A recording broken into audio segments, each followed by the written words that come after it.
김상곤 교육부 장관이 지난 17일 2022학년도 대학 입시 제도 개편안을 발표를 했는데요. 보수 진보를 떠나 모든 교육 관련 단체로부터의 불만의 소리를 듣고 있습니다. 대입 개편 발표를 1년이나 유예하면서 또 공론화하는 절차까지 거친 이번 대입 제도, 왜 이렇게 문제의 중심에 있게 된 건지, 그리고 어떻게 하는 게 과연 우리 사회에 가장 적절한 대입 제도인지 이야기 들어보겠습니다. 중부대학교 교육대학원의 안선혜 교수 연결돼 있습니다. 안녕하세요, 교수님. 네, 안녕하십니까. 네, 김상곤 교육부 장관의 발표, 2022 대입제도 개편안, 교수님께서는 어떻게 평가하십니까? 네, 완전히 실패한 정책이죠. 대입 정책뿐만 아니라 전반적인 교육 정책의 지금 실패와 그다음에 이제 그로 인한 여론의 비판에 처해 있는데, 현재 문재인 정부의 지지도 약화의 핵심 원인이 되고 있다, 이렇게 보고 있습니다. 네, 굉장히 비판적이신데, 왜 그렇다면 1년 동안에 이 발표를 유예하면서 공론화위원회까지 만들어서 여러 가지 의견들을 지금 토론도 하고 국민의 의견을 수렴을 했는데, 어떤 과정에 문제가 좀 있었을까요? 왜 이런 결과가 도출됐다고 보십니까? 예, 공론화 과정이 진정한 공론화 과정이 아니었던 거죠. 네. 그러니까 쉽게 말하면 원래 정해진 방향이 있는데, 예를 들면 수능 절대평가라든가, 수능 약화, 그래서 이제 학생부 중심의 수시, 이걸 확대하고자 하는 원래 목표가 있었는데, 네.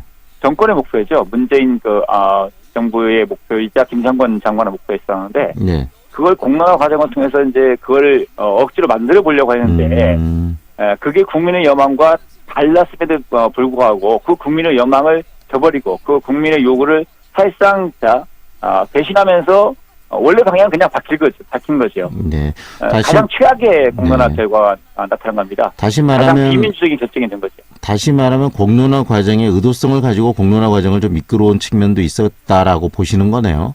그렇습니다. 예. 네. 그렇다면 공론화위원회의 결론과 그다음에 현 정부, 이 김상곤 교육부 장관이 의도했던 그런 결론이 달랐기 때문에 더 그렇다라는 이야기일 수도 있겠는데요. 이번에 공론화위원회에서 나온 결론은 어떤 거였습니까? 저는 오히려 이제 반대로 보는데요. 네. 공론화위원회 결론이, 사실은 이제 수능 전형의, 비율을 확대시키기를 바란다. 그러나, 그 비율을 정하지 않았지 않습니까? 네. 그리고 이제 교육부에 가서 그 비율을 30%로 정했단 말입니다. 네.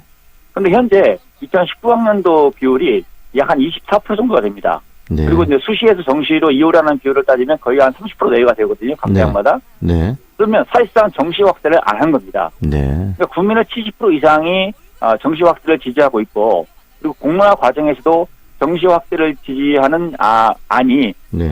무려 52.5%의 과반수 지지를 얻었습니다. 네. 이런 국민의 요구를 다 저버리고 확인되었음에도 불구하고 그것을 억압하고 반대로 현 대입제도의 유지를 사실상 결정한 거나 마찬가지라는 거죠. 다시 말하면 교수님, 공론화위원회에서는 지금 공공성의 문제의 중요성을 이야기를 많은 분들이 공감하면서 정시를 확대해야 된다. 다시 말하면 수능 그렇습니다. 중심의 입시제도, 대입제도를 좀 더 공고해야 된다라는 의견을 냈는데, 현재 이 김상곤 체제의 교육부에서는 그것에 반대하는 입장이었기 때문에 공론화위원회가 문명무실화됐다, 이렇게 보시는 거네요. 그렇습니다. 그러니까 현재 교육부가 발표한 정시 수능 30%와는 네. 사실상 정시 수능을 확대하는 게 아니라 네. 현재 수시, 학생부 중심의 수시를 그냥 유지하는 방안이다. 네. 그리고 주요 대학은 학생부 종합전형 중심으로 돼 있지 않습니까? 네. 현재 모든 문제의 원인이 학생부 종합전형에서 비롯된 것이거든요. 네.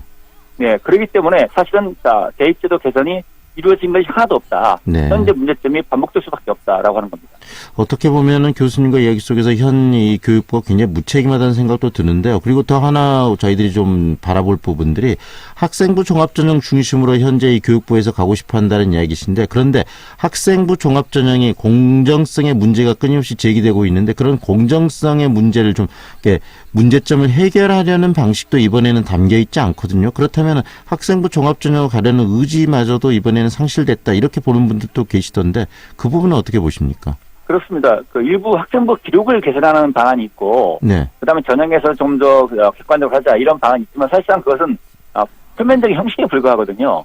왜냐하면 그런 노력은 지금까지 계속 이루어져 왔습니다. 네. 그리고 학생부 기록을 조금 줄인다고 해서 이루어진 문제가 아니라, 네. 원래 학생부 종합전형이 사실은 정성평가 방안이고, 그야말로 객관적인 성적보다 여러 가지 기록을 반영하는 그런 전형 아닙니까? 네. 그렇기 때문에 이런 학종은 여러 각종 문제점, 부정 의혹, 또 부정에 대한 학생에 대한 부정을 향한 의혹과 유혹을 떨칠 수가 없습니다. 네. 특히 그 주요 대학은 학종이 가장 지배적이고, 네.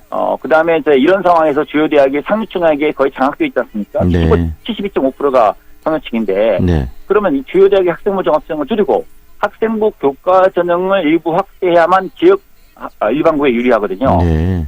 그런데 사실은 아무것도 안 한 셈이 되는 거죠. 네. 현재 학생부 종합 중심의 이 수시 중심의 대입제도가 네. 그대로 유지될 수밖에 없다. 그렇기 때문에 현재 문제점이 더 반복될 수밖에 없다. 이렇게 봅니다.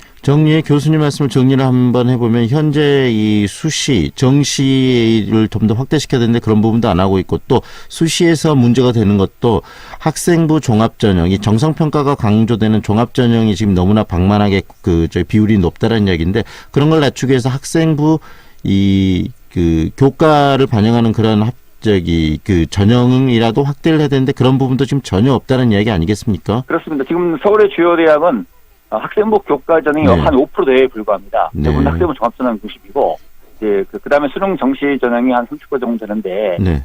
사실은 이제 그 지역에서는 중하위권 학생들은 고3 때 다시 한번 재도전 기회를 얻기 위해서 네. 수능 정시 전형을 확대를 원하고, 네. 그다음에 모든 학교의 일반고 학생도 똑같은 기회를 얻기 위해서는 학생부 종합전형보다 학생부 교과전형에 네. 맞거든요. 왜냐하면 학생부 교과전형은 모든 학교의 내신 성적을 똑같이 취급합니다. 네. 네.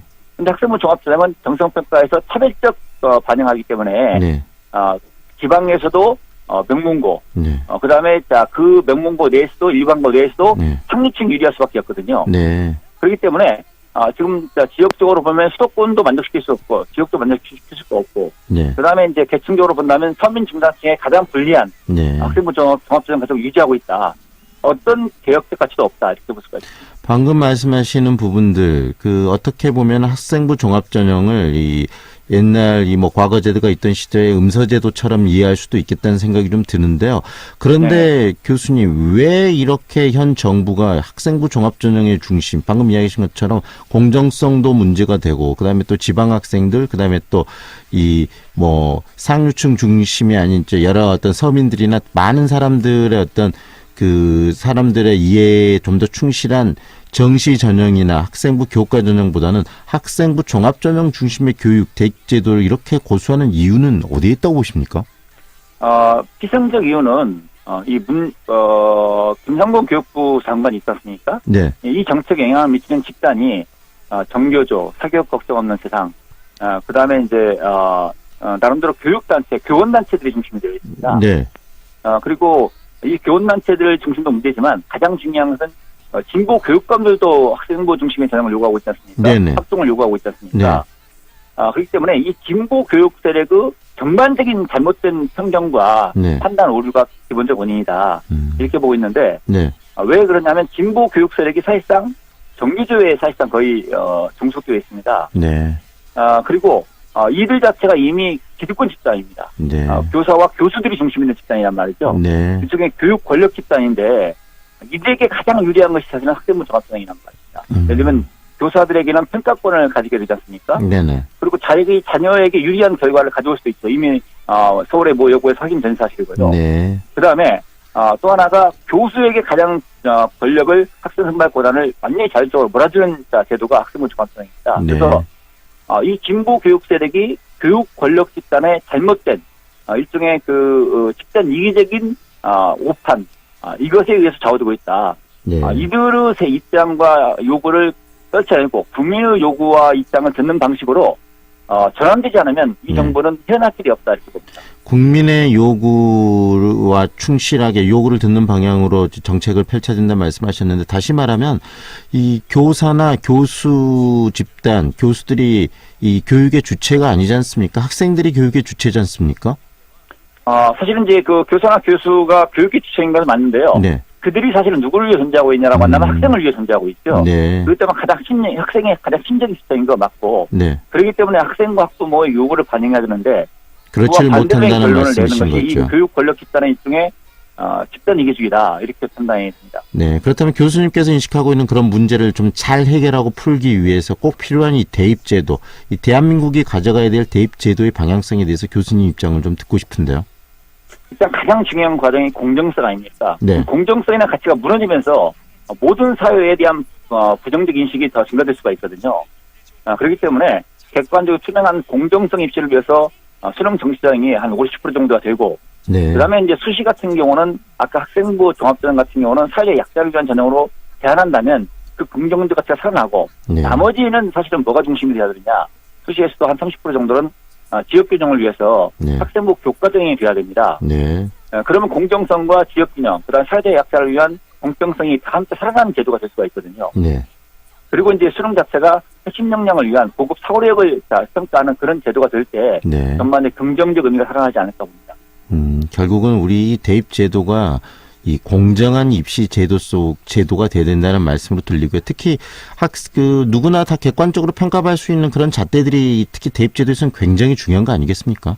예, 그런데 사실은 이제 문재인 대통령도 공정하고 단순한 입시를 요구했지 않습니까? 네. 그런데 그것을 계속 번복하고 있는 게 이 교육 권력 집단이거든요. 네. 그래서 저는 지금 교육부 장관 교체 얘기가 요구가 증가하고 있는데 네. 사실 교육부 장관의 교체만이 대안이 아니라고 봅니다. 네. 왜냐하면 교육 진보 세력이 이런 잘못된 오히려 반진보적인 행태를 네, 보이고 네. 있거든요. 네. 그렇기 때문에 문재인 대통령이 이 교육 진보 세력 중심의 지배적인 사고 틀 네. 이것을 벗어나고 네. 새로운 문제인식과 새로운 대안의 방향, 정책 네. 대안의 방향을 찾기 위한 노력을 대통령이 직접 해야 된다 이렇게 보고 있습니다. 네. 오늘 말씀 여기까지 듣겠습니다. 고맙습니다. 예, 고맙습니다. 지금까지 중부대학교 교육대학원의 안선혜 교수와 함께했습니다.